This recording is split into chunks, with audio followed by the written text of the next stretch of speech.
Nós vamos resolver uma questão de direito penal ligada à lei de tortura. E para que nós possamos responder essa questão, nós vamos ter que fazer a leitura dessa lei chamando a atenção de alguns pontos. E é muito importante que você acompanhe. Você pode acompanhar pelo seu Vadimeco, com a própria lei, ou pelo site do Planalto, onde você baixa esta lei. Então vejamos a lei de tortura, que é a lei 9.475, de 7 de abril de 1997. Ela define os crimes de tortura e dá outras providências. E nós vamos verificar no artigo 1º que constitui crime de tortura. Então o que é crime de tortura? Existem dois incisos. O inciso 1, que fala constranger alguém com emprego de violência ou grave ameaça, causando-lhe sofrimento físico ou mental.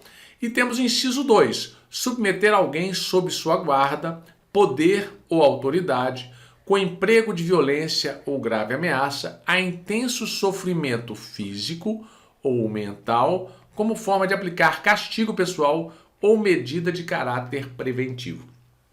Ora, percebem que há duas possibilidades: constranger alguém ou submeter alguém. No inciso 1, nós temos que causando-lhe sofrimento físico ou mental com o fim de obter informação, declaração ou confissão da vítima ou de terceira pessoa, para provocar ação ou omissão de natureza criminosa e em razão de discriminação racial ou religiosa. Então nós temos aqui essas hipóteses. E observe que o inciso 2 é muito importante, que para que configure a tortura, tem que submeter alguém sob sua guarda, sob o seu poder ou sob sua autoridade com emprego de violência ou ameaça. Nós vamos verificar uma questão da Fundação Getúlio Vargas em que esse inciso é o que dá a fundamentação para justificar a nossa resposta. Mas vamos acompanhar um pouco mais para a gente poder fechar essa lei e não ter mais nenhuma dúvida com relação a ela. A pena, nesses casos do artigo 1º, é de reclusão de 2 a 8 anos. Então nós temos de 2 a 8 anos.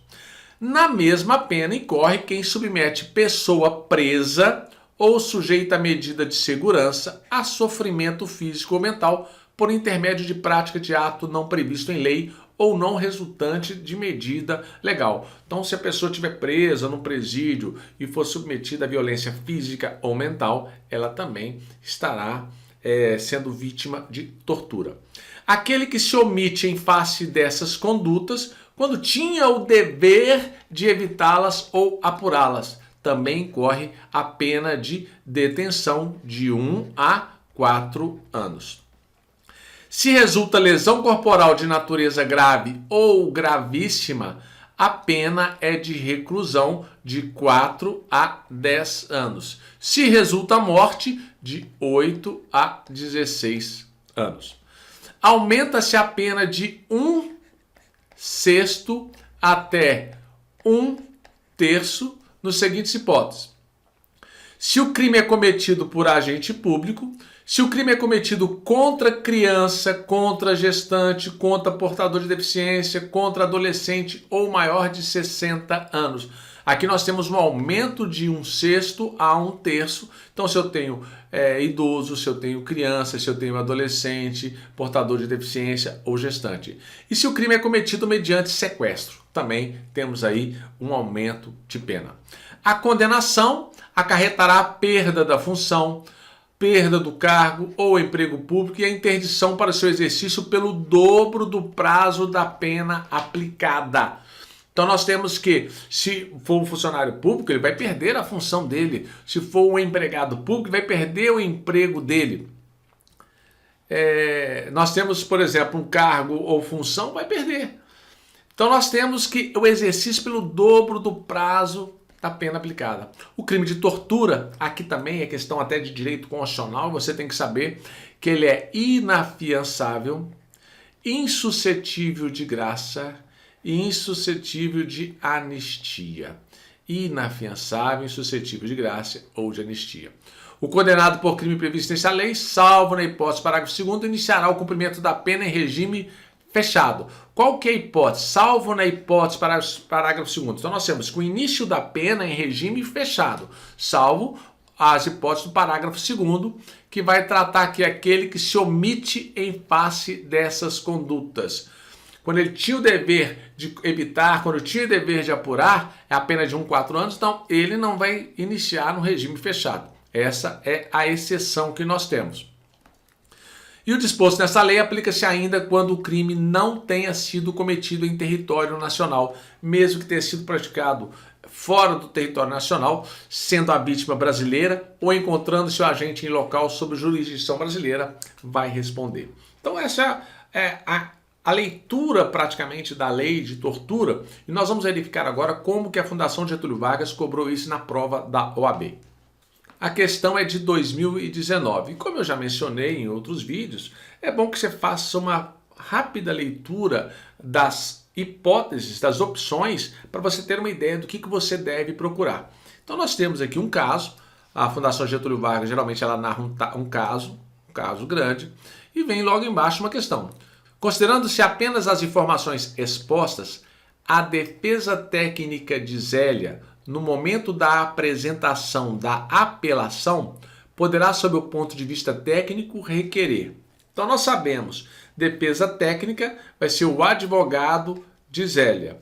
No caso de apelação, então já teve uma sentença contrária a Zélia e ela vai recorrer. Em apelação, o que ele vai alegar?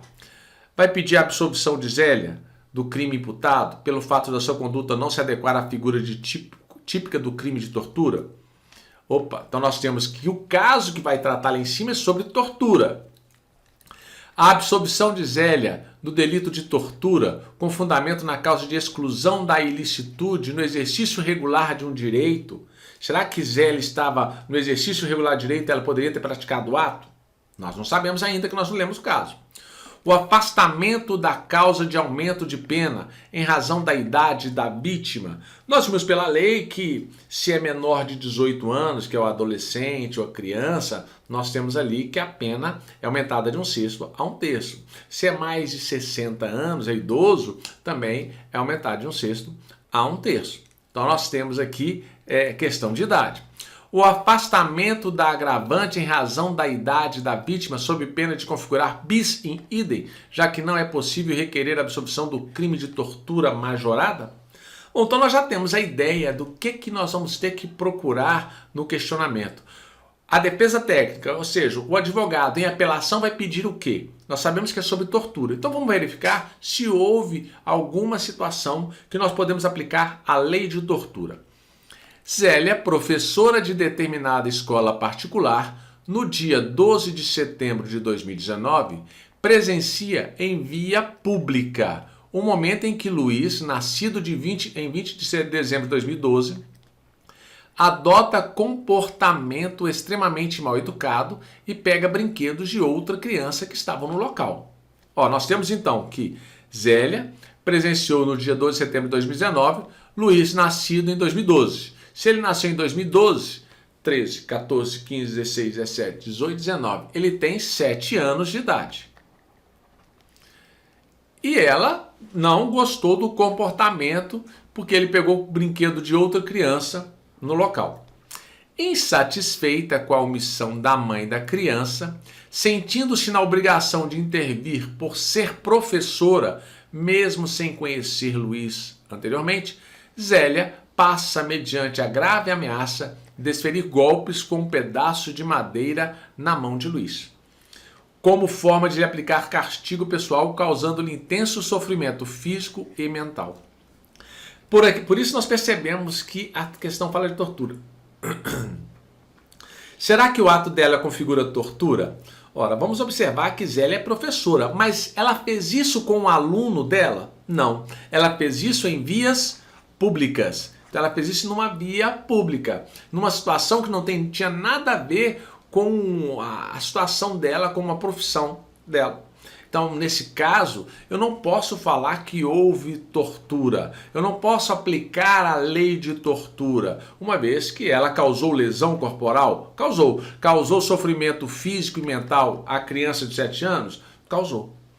Descobertos os fatos, foi instaurado inquérito policial. Nele, Zélia foi indiciada pelo crime de tortura, com a causa de aumento em razão da idade da vítima. Então nós temos aí que ela foi indiciada por tortura e aumento de pena por causa da idade da vítima, que tinha 7 anos. Após a instrução, confirmada a integralidade dos fatos, a ré foi condenada nos termos da denúncia, reconhecendo o magistrado ainda a presença da agravante em razão da idade de Luiz. Ora, ela foi condenada por tortura, totalmente equivocada esse inquérito, a denúncia e a condenação à sentença do juiz, porque ela não estava, conforme nós verificamos aqui no inciso 2, observe que é considerado tortura submeter alguém sob sua guarda, sob seu poder, sob sua autoridade. Ela não tinha guarda daquela criança, ela estava na rua e presenciou aquele fato. Então, diante disto, nós vamos verificar que a melhor resposta é a absolvição de Zélia do crime imputado, pelo fato de sua conduta não se adequar à figura típica de crime de tortura. Perfeito, isso aqui é a nossa resposta. A absolvição de Zélia do delito de tortura com fundamento na causa de exclusão da ilicitude, exercício regular de direito, mesmo que ela fosse professora daquela criança, estivesse a criança na escola, ela não tinha exercício regular de um direito de praticar ato que cause violência física ou mental. Essa está errada. O afastamento da causa de aumento de pena em razão da idade, restando apenas o agravante com o mesmo fundamento, apesar de não ser possível pugnar pela absolvição em relação à tortura. Não é possível pugnar? Errado. É possível sim. Errado aqui. O afastamento da agravante em razão da idade da vítima, sob pena de configurar bis in idem, já que não é possível requerer a absolvição do crime de tortura majorado? Não é possível? Claro que é possível pedir sim. Então a resposta correta é a absolvição de Zélia, porque não configura a figura típica de tortura, conforme a Lei 9.455, que trata sobre tortura. Se ligue nas diferenças e estude que você passa. Até o próximo vídeo.